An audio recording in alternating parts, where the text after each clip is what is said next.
just hate neighbors. Right under my window here, cutting the grass on this lawn. What does it take for me to be the neighbor? Hey, Gord. How are you doing? Pretty good, man. Pretty good. Just when I got back from fishing, my feet are still wet, so I'm doing good. Awesome. What were you fishing for? I was just fishing for suckers. I was fishing for some silver red horses, so I had a blast. Got a bunch of them. Cool. Now, hook and line, or? Yeah. Just fishing with just a jig and a worm. Big 26-inch silvers. They're a blast. Ultralight rod, just a lot of fun. Wow, that's very cool. Adam's also into microfishing. Adam, what was it you caught a few weeks ago and went for sturgeon? Because I'm still in shock over that. I caught a river shiner. I ordered these tiny little hooks from Japan, and I kind of lifeless. So I caught a river shiner the other day. Caught a long-nosed dace the other day, so that was a new one for me. It's been really cool. Well, yeah. It's good for bait, right? I go out and catch all my own little chubs and my own little minnows, so it's fun. Wow. I can't even begin to say how much respect I have for Adam and how he fishes, so I'll just say that. It's an addiction. I grew up in southern Ontario there, Gord, and my grandpa, he put me on fishing at a young age, and it's an amazing place to fish. So I never got to fish Lake of the Woods where you are, but the Lake St. Clair is where I grew up. I grew up in Sarnia, so. Some of the best muskies I ever caught were in St. Clair, the Detroit River, right at the mouth there, right in Windsor, and fishing is just superb. But I gotta say, Adam, is one of the favorite things I love to do, because when Scott was on with his daughter there, I love fishing on the end of the dock with a bunch of kids and getting pumpkin seeds and bluegills. That is much fun. Last year, me and Todd actually got to fish with Paisley, and we were fishing bluegills and little bullheads off the end of docks, and it was a riot. Probably one of my best memories from the last year is Todd catching a 10.5-inch bluegill and just being like, so stoked, Paisley, so stoked. All of us. That's why the certificate's up right in center, right there, man. That was epic. The cool. Master angler. Oh, but I know what you mean. Fishing with kids is an absolute riot. I fish sturgeon a lot, and a lot of times I get to take people for their first one or kids for their first one, and that is absolutely a riot, because they get that big lake sturgeon on and they're just hanging on for dear life as that fish is taking runs. Wow. Now, what lakes would you fish for sturgeon? Well, I'm fishing them actually in the river, so I'm fishing them in the South Saskatchewan River. Oh, wow. Yeah. See, the Rainy River used to be a really, and Lake of the Woods used to be an amazing sturgeon fishery, but it's 100% closed season for them, so we're not allowed to target them. Right. I seen that there was a 70, I want to say 73 that was caught in Lake of the Woods by a guy who was walleye fishing within the past year or so. That's right, about a year ago. Yeah, that was a giant. Yeah. My biggest is 62, so the 70s is just a dream for me right now. My biggest is 56, and I caught it 2 weeks ago. First time ever. Thanks, Adam. Oh. It was a riot, Todd. What question did you have for Gord? Yeah, I wanted to ask you, Gord, when you're targeting summer walleyes, what water temperature are you looking for, or are you kind of looking for something other than water temperature? It's a great question. Let me grab this, because when folks talk, this happens to be, it's the Fishhawk TD. There it is there. And it costs about $100 and some odd bucks. You put it on your reel, and then you put it down. I hardly ever go fishing that I don't put it in the water and let it go straight down to the bottom. Then, when I turn it on, and I did this just the other day, hopefully it's still got, so at the surface, it was 81 degrees. So, but at the surface, the water was 67.4. I went down 5 feet, it was 65 degrees. I'm down 10 feet, it's 58. Whoops, there, 58. And what it gives me is every 5 foot going down. And oh, really? Yes, and Adam, it's a great question.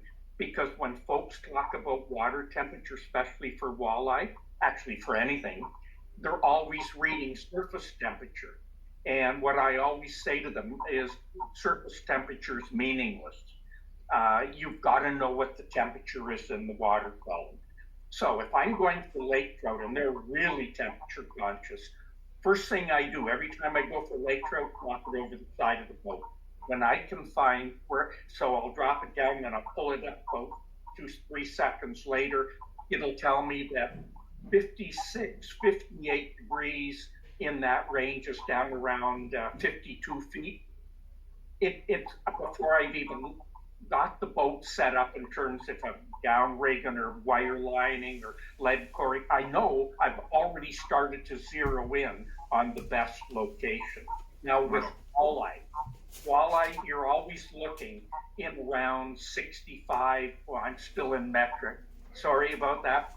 So it's about 20. No, it's about 18 degrees for walleye. And you can set this thing for Fahrenheit or Celsius. But here's the key with walleye. I know your question was related to big walleye. Big walleyes are always female. They're always female. Hard to find a male that gets up 26, 28 inches. Very exceptional. So the 30s, 32, 34-inch walleye are nearly always females. What a female walleye will do is actually go deeper into colder water. Less than ideal, actually. And you go, well, why would a walleye go down, a female walleye? She can conserve energy and devote 100% of what she's eating, virtually 100% of what she's eating goes to egg development. The other key when you get down into deeper water, you feed on ciscos. And I know you guys have got them in the deeper lakes. So if you're targeting larger walleyes, you always want to go to the absolute lower level of their range. And then they're feeding on ciscos. And there's my number one walleye bait. A paddle tail. A 5 or 6 inch paddle. That's 3/4 of an ounce jig head. Okay. And people go, 3/4 of an inch? Are you kidding? We're throwing this in 15 feet of water. We'll throw it in 20, 25. But the big headed jigs, and again, those female walleyes, that's what they're eating. They're keying in on ciscos, and now I've put my water thermometer down. I know where the 64-degree temperature range is, 63 Fahrenheit. I might be down 26, 28. And I know what the best technique is, at least it is up here for us. This is a program Doug Stange at In Fisherman and I got on 25 years ago. It's been incredible. Two fellas, I did a seminar in Lloydminster, Saskatchewan, several years ago. They asked if I'd donate a trip to the hospital foundation. And anyway, they auctioned it off. And the two fellas that bought the trip came over and we fished this on Lake of the Woods. And I forget what we caught over one day, over 10 pounds. It was something like 12 or 15 walleyes. And our biggest was 15 pounds right on. I guarantee it was amongst the 5, 6 biggest. It was amongst the top 10 biggest bait or walleyes caught that entire year anywhere in North America. And every single fish came on that bait right there. Wow. One other is the full body. That happened to be a hollow belly. And okay. This is one of the, this happens to be a big hammer. And I'll tell you a little secret if you guys are fishing. And this is a new bait as well. As you talked about those Japanese super high quality little micro jigs. This is the Nishin. Okay. It's amazing jig. But, and I'll just do it real quick here. And I know people don't, but every day when you go out, you've got to determine whether they want your bait rigged normal or whether they want it rigged sideways. And many, many days, leaving it sideways, it slows the fall down. It really slows the descent down, and it drives you get a totally different action out of it. And we have seen days when almost every walleye wants it either sideways, and we've seen other days when they want it rigged in the normal fashion. So, and the other cool thing, of course, is once this gets all chewed up, and they chew the heck out of it here, you just rig it sideways, and you can double duty your bait and get two uses out of it. And put crazy glue on both of them, and they'll never pull it off. It holds on the head really well, absolutely. 100%. That's amazing. That's a great answer, Gord. I really appreciate all that. It was a super question because everybody relies on surface water temperature, and it means meeting. Absolutely, right. We've had 2-3 days flat, calm, and 30, 32 degrees here on Lake. It's 74 degrees today on the surface on Lake of the Woods. But if you go down 5 feet, it's 62, and that's all that matters to the fish. So you get temperature where the fish are, not rely on what your sonar is telling you up on the surface. And sorry, Gord, that was the fish hawk, right? It was the fish hawk TD, yes. Scott Stewart's saying he uses them as well. Yeah, you can get the really, really expensive ones that go onto your downrigger, and they're Bluetooth, and so they shoot the recording right up to on. So then you know the exact temperature your bait's in right then and there. It gives you the temperature at the cannonball. That's incredible. Have you ever done like a Texas rig when you're fishing like a weed line? Texas rig? Yeah. It's a great question, Mitt. Because with this one, it's amazing how it sheds weeds. And the real key on this is you have to, I crazy glued the head on, but if you can see, and I just cut that right off I went out to the boat and actually cut it off, but you can see you need to use a long shank hook. So it needs a long shank jig hook, and this happens to be an owner's saltwater bullet head. It's amazingly, we'll throw it right into the edge of the weed. We intentionally fish it to get caught and then snap it. And it sheds weeds really, really well.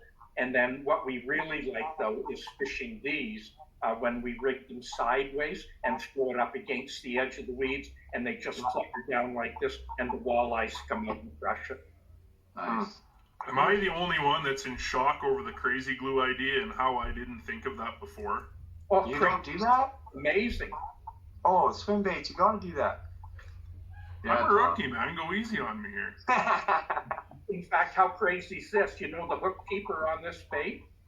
If you look closely, I cut it off. I don't like the crappy hook or bait keepers on virtually every jig. If you put a drop of crazy glue up in the nose, you don't ruin the nose of your soft plastic, and you just crazy glue it, and look at it. You can't pull it off. It's going nowhere. They're going to bite the tail off before they take the bait. 100% Adam. I get amazed every show. I learn something new, and I'm constantly spending money every week. So thanks, Gord. You just cost me another $300 this week. Now, here's another little tip, though, on crazy glue. Everybody thinks that a tiny drop or two is good. A whole bunch of it's got to be better, and it isn't. With crazy glue, actually, when you put it around the edge of the lead head, a little bit is far better than a lot. So go sparingly, and it'll just lock it in place forever. That's great to know. Awesome. Thanks, Gord. Hey, you gotta learn something every day, Todd. That's perfect. Right? I'm always learning, man. That's what fishing's all about, man. Well, Adam, thanks for joining the show. I appreciate your question and taking time to talk to Gord, because I tell you what, you got these wheels turning as always, my friend. Thanks for having me on. It's a huge honor to be able to talk to you, Gord. Be good, Adam. Have fun this Take care. year.